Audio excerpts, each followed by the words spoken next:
Halo semuanya, pernah kepikiran nggak sih kalau belajar beberapa frasa kunci dalam bahasa baru itu rasanya kayak dapat paspor?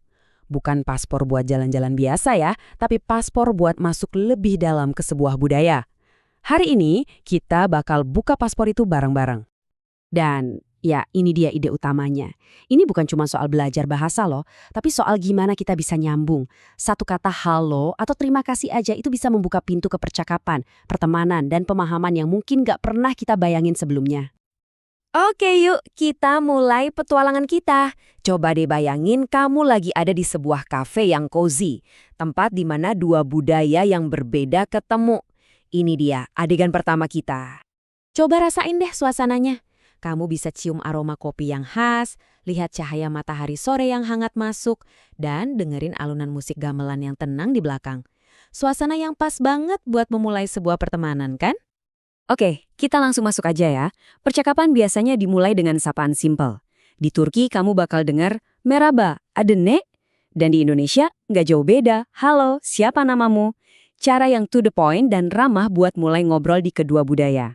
Nah, setelah kenalan, pastinya kita mau nunjukin kalau kita senang kan? Coba perhatiin deh, kedua bahasa ini punya ungkapan yang universal buat hal ini. Dalam bahasa Turki, Tanish Delma Memnun Oldum, dan dalam bahasa Indonesia, senang bertemu denganmu.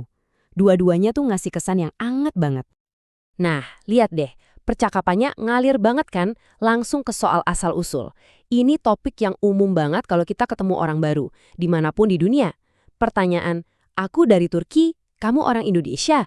Itu kayak jembatan buat saling kenal lebih dalam lagi. Dan, wow, lihat ini. Baru beberapa menit ngobrol, udah langsung ada tawaran yang hangat banget. Ini tuh bukan cuma basa-basi loh. Ini bener-bener cerminan budaya yang dalam banget.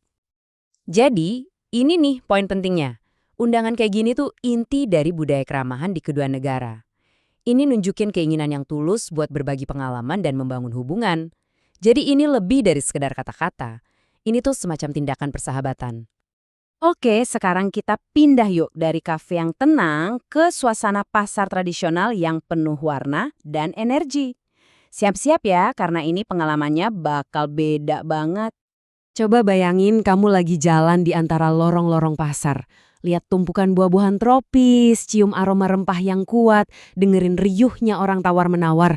Wah, ini dia jantung kehidupan lokal. Energinya kerasa banget. Oke, kamu lihat mangga yang kelihatannya enak banget. Pertanyaan pertama yang muncul di kepala, pastinya berapa harganya? Dalam bahasa Turki, bu mango ne kadar. Dalam bahasa Indonesia, berapa harga mangga ini? Frasa yang penting banget buat semua pelancong. Nanti kamu bakal dapat jawaban kayak gini, Rp25.000. Jangan kaget ya lihat nolnya banyak. Kalau pakai mata uang rupiah, puluhan ribu itu angka yang wajar banget kok buat harga-harga kayak gini. Oke, harganya cocok nih. Sekarang, gimana cara mintanya yang sopan? Di Turki, bir kilo ala bilir mim lutfan. Di Indonesia, saya mau 1 kilo, tolong. Nah, kata tolong atau lutfan ini kuncinya, biar interaksi kita jadi lebih mulus dan saling menghargai. Mungkin aja penjualnya nawarin buah lain, misalnya durian. Kalau kamu nggak mau, cara nolaknya gampang dan tetap sopan kok. Hayır teşekkür ederim dalam bahasa Turki atau tidak terima kasih dalam bahasa Indonesia. Singkat, jelas, dan suasananya tetap enak. Oke, transaksinya beres, penjualnya bakal jawab sama-sama atau rica ederim, dan yang seru tuh sering banget ada tambahan ucapan hangat kayak hati-hati di jalan. Ini nunjukin kalau interaksi di pasar itu lebih dari sekedar jual beli, ada rasa peduli juga di dalamnya. Nah, ini dia intinya, interaksi di pasar. Ini bukan cuma soal dapat harga paling murah, tapi soal pengalaman itu sendiri. Tawar-menawar yang akrab, pakai kata terima kasih dan sopan santun, itu semua bagian dari seni berkomunikasi di sana. Baiklah, kita udah lihat dua skenario tadi. Sekarang, coba kita mundur sedikit buat lihat gambaran besarnya.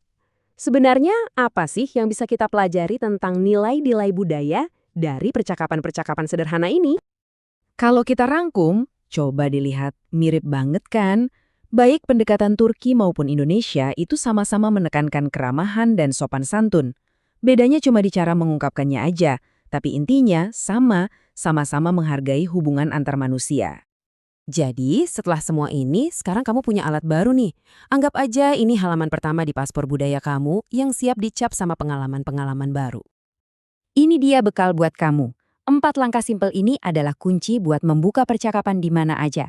Entah itu di kafe Istanbul atau di pasar Bali.